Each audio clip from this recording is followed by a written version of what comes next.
Assalamualaikum warahmatullahi wabarakatuh. Nama saya Akbar Rizky Kristanto. Saya siswa dari SMP IT Nurul Hikmah.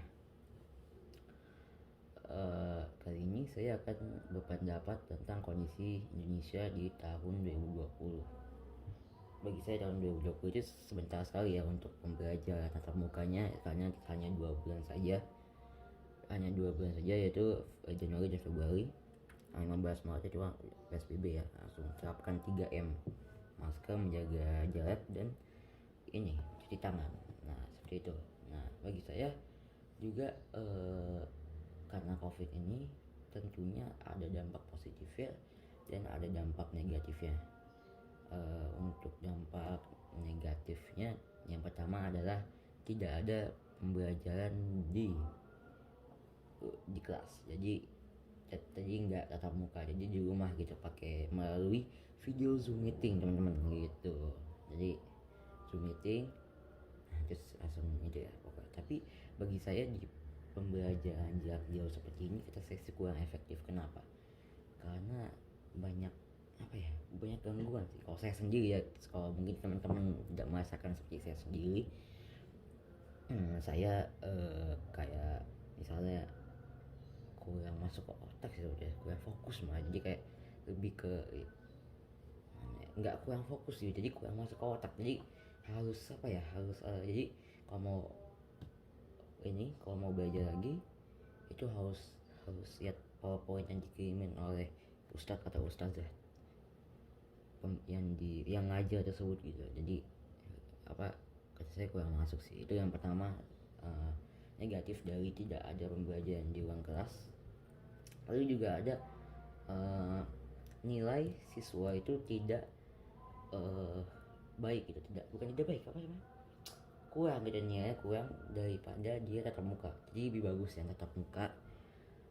Dan yang di yang di dampak COVID ini malah berkurang, sehingga dan dampaknya juga ada teman-teman.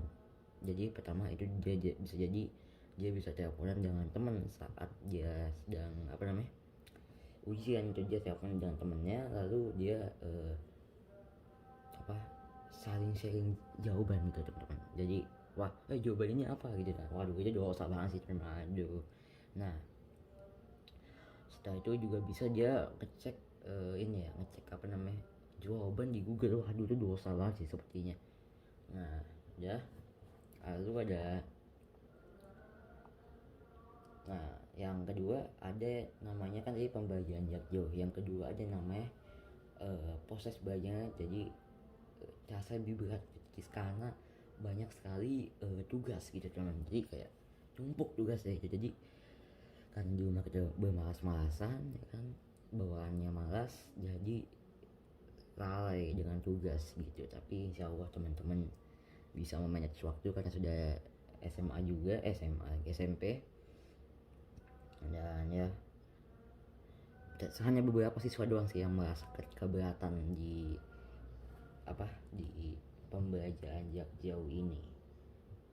Oke.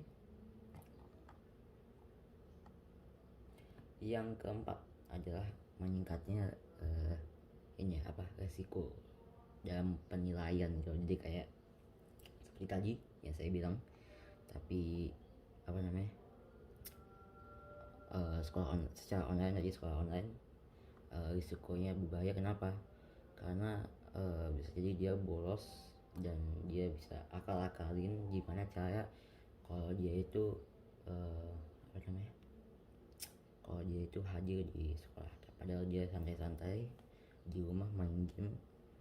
Nah, dan juga tadi juga udah bisa juga risiko yang berbahaya juga, yaitu mencari jawaban saat penilaian penting seperti ujian, tes, dan lain-lain. Yang keempat ada yang namanya dampak akhlak dalam siswa dalam dampak ini. Jadi seorang anak itu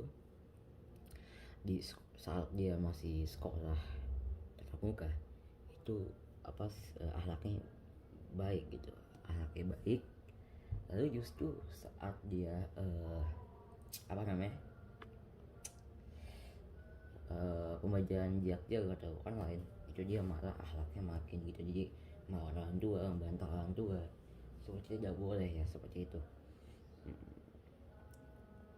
Nah terus yang jadi keempat atau kelima, pokoknya kelima kayak insya Allah ya. Yang kelima itu kalau nggak salah, kalau kelima saya ada poin-poinnya. Yang kelima itu adalah keterbatasan internet atau kuota. Jadi kita juga sebagai mahasiswa kita harus juga punya internet agar bisa terhubung dengan Zoom meeting atau WhatsApp atau yang lain-lain, sehingga kita bisa nyaman mendengarkan atau mendengarkan penjelasan yang ada di Zoom meeting tersebut ya. Dan saya juga ada keluhan juga kok, saya juga kalau misalnya walaupun kuotanya itu dari pemerintah juga, saya pernah mengalami kendala juga di internetnya. Jadi saya sedikit kecewa, sehingga saya dibilang sama guru-guru atau ustadz di sana bahwa saya bolos, padahal saya ini internet yang lag banget atau ini ya. Oke, dan ada juga yang keenam itu adalah siswa ini ya mudah kehilangan pembelajaran. Jadi misalkan kayak gini teman-teman, saya jam 2 itu jam 2 nih, di jam 2 pembelajaran bahasa Indonesia. Nah pembelajaran bahasa Indonesia misalnya dari jam 2 sampai jam 3, nah malamnya itu udah lupa tadi belajar apa. Nah kenapa? Karena sudah hilang, sudah ditumpuk oleh pembuatannya tadi sore atau tadi malam gitu.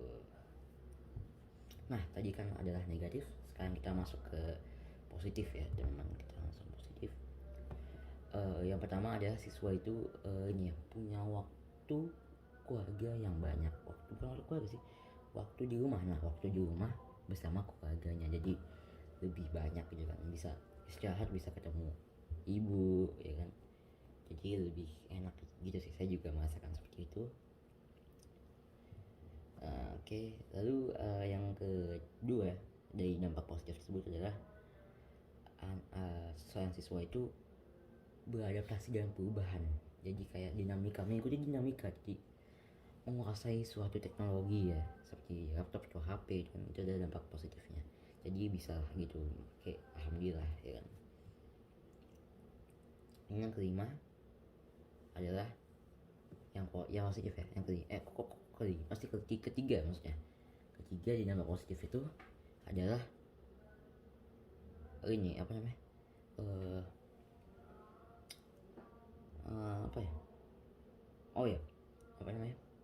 jadi sebagian siswa itu nyaman dengan pembelajaran jarak jauh ini gitu. Kalau saya sih setengah-setengah sih, kadang pengen belajar di sana. Kalau nyaman sih jujur aja lebih enak di sini teman-teman, tapi kalau mau belajarnya lebih enak di di sekolah ya.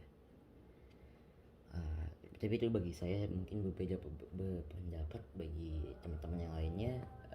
Terima kasih Mbak. Oke, segitu aja karena sudah berapa menit ya, 8 menit ya.